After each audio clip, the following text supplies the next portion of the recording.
Hey everyone, welcome back to the channel. Today, we're diving into a topic that many of us might find a bit uncomfortable, but incredibly important: the signs that you might be wasting your life. Now, I know that's a heavy statement, and I'm not trying to be negative or bring anyone down, but I think it's crucial to take a hard look at ourselves every now and then and ask ourselves some tough questions. Are we truly living the lives we want? Are we making the most of our time and potential? In this video, we're going to explore 4 signs that you might be wasting your life. These are things that I've personally struggled with in the past, and I know many of you have too. But the good news is that once you're aware of these signs, you can start making changes to get back on track. Let's get into it. The first sign is a lack of goals. Think of it like this. If you were to hop in your car right now and start driving, but you didn't have a destination in mind, would you really be surprised if you ended up somewhere you didn't want to be? Maybe even lost? It's the same with life. If you don't have goals, if you don't have a clear sense of where you want to go, you're likely to just drift along, letting life happen to you instead of actively creating the life you want. This doesn't mean you need to have it all figured out. You don't need to have a detailed 5-year plan or anything like that, but having some general goals, some aspirations, something you're working towards, can make a world of difference. These goals can be big or small. Maybe you want to start a business, write a book, learn a new language, or simply make more time for your hobbies. Whatever it is, having that goal in mind gives you something to strive for, a reason to get out of bed in the morning. Now, I understand that setting goals can be daunting. Where do you even begin? A simple way to start is to ask yourself, what do I want my life to look like in a year? In 5 years? What brings me joy? What kind of impact do I want to make on the world? Once you have a better understanding of what you want, you can start breaking down those larger goals into smaller, more manageable steps. Remember, even small steps forward are still progress.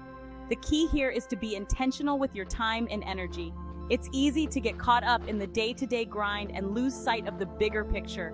But by setting goals and actively working towards them, you take control of your life and create a sense of purpose. Without goals, it's easy to fall into a rut, to feel like you're just going through the motions. You might find yourself looking back on your life with regret, wishing you had taken more risks or pursued your passions. So take some time to reflect on what truly matters to you. What are your dreams? What kind of legacy do you want to leave behind? Set some goals, no matter how big or small, and start taking action. Remember, the journey of 1,000 miles begins with a single step. The second sign you might be wasting your life is chronic procrastination. We all procrastinate from time to time. It's human nature. But when procrastination becomes a habit, when it starts to control your life, it's a major red flag. Think about it. What are you putting off? Is it something that could improve your life? Is it something that could bring you joy, fulfillment, or success? Procrastination is often rooted in fear. Fear of failure, fear of success, fear of the unknown. We put things off because it's easier to stay in our comfort zones, even if we're not happy there. But here's the thing, the longer we wait, the harder it becomes. That task we've been avoiding doesn't magically disappear. It just looms larger and larger in our minds, creating more stress and anxiety. The truth is, procrastination is a thief. It steals our time, our energy, and our potential. It keeps us stuck in a cycle of inaction and regret. So how do we break free from this trap? It starts with awareness. Recognize when you're procrastinating and ask yourself why. What's holding you back? Once you identify the root cause, you can start to address it. If it's fear, challenge those negative thoughts. Remind yourself that you are capable, you are worthy, and you are allowed to succeed. Break down large tasks into smaller, more manageable steps. Sometimes just getting started is the hardest part. So focus on taking that first step, even if it's just for a few minutes. Create a schedule and stick to it. Set deadlines for yourself, even if they're artificial. Having that external accountability can be a powerful motivator. And most importantly, be kind to yourself. Procrastination is a habit, and habits take time to break. Don't beat yourself up if you slip up. Just acknowledge it, learn from it, and get back on track. Remember, time is our most valuable resource. It's something we can never get back. So let's not waste it on procrastination. Let's use it to create the lives we want, one step at a time. Chapter 3: The weight of negative relationships. The third sign you might be wasting your life is being surrounded by negative relationships. Now, this one can be a bit tricky because it involves other people.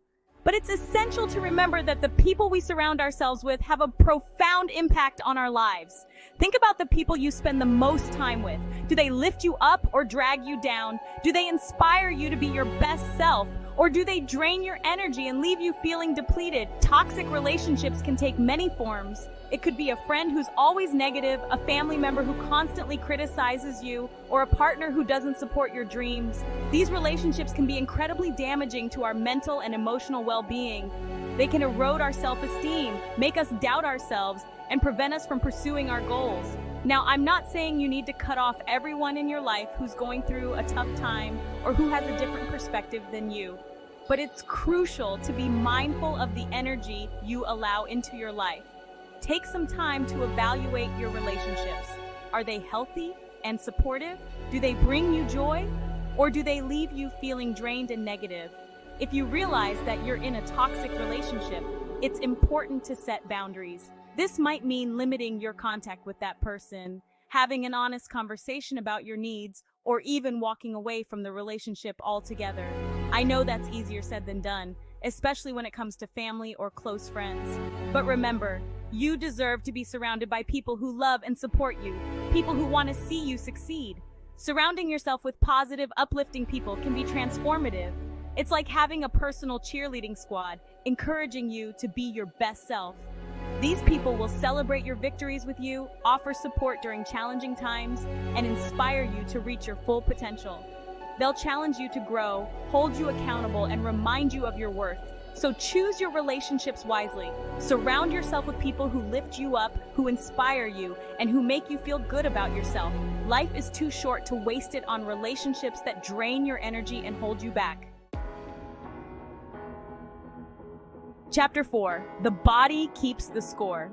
The fourth and final sign you might be wasting your life is neglecting your physical and mental health. This one is so important because our physical and mental well-being are intricately connected to our overall quality of life. Think about it. When you're feeling physically run down, exhausted, and unhealthy, it's hard to find the motivation and energy to pursue your goals, nurture your relationships, or simply enjoy life. Similarly, when your mental health is suffering, when you're constantly stressed, anxious, or depressed, it can feel like you're just going through the motions, unable to fully engage with life. Neglecting our health is like slowly draining the battery of our lives. We might be able to function for a while, but eventually we're going to burn out. So, how do we prioritize our health and well-being? It starts with making conscious choices each day. Fuel your body with nutritious foods that provide energy and nourishment. Engage in regular physical activity, even if it's just a brisk walk or some light stretching. Get enough sleep, manage your stress levels, and make time for self-care activities that bring you joy. These might seem like small things, but they can have a profound impact on how you feel, both physically and mentally. When you take care of your body, you're giving yourself the best possible foundation for a fulfilling life. You'll have more energy, focus, and resilience to pursue your passions, navigate challenges, and enjoy all that life has to offer. And when you prioritize your mental health, you're creating space for inner peace, clarity, and emotional well-being. You'll be better equipped to handle stress, build healthy relationships, and cultivate a positive outlook on life. Remember, taking care of yourself is not selfish. It's an act of self-love and respect. It's about honoring the incredible gift of life and making the most of every moment. So make a commitment to prioritize your health. Nourish your body, nurture your mind, and treat yourself with kindness and compassion. Your future self will thank you for it. Thanks for watching. If you found this video helpful, make sure to give it a thumbs up and subscribe for more content like this. Remember, it's never too late to make a change and start living the life you want. Don't be afraid to set ambitious goals, break free from procrastination, surround yourself with positive influences, and prioritize your well-being. Life is a journey, and it's up to us to make it a meaningful one. See you in the next video.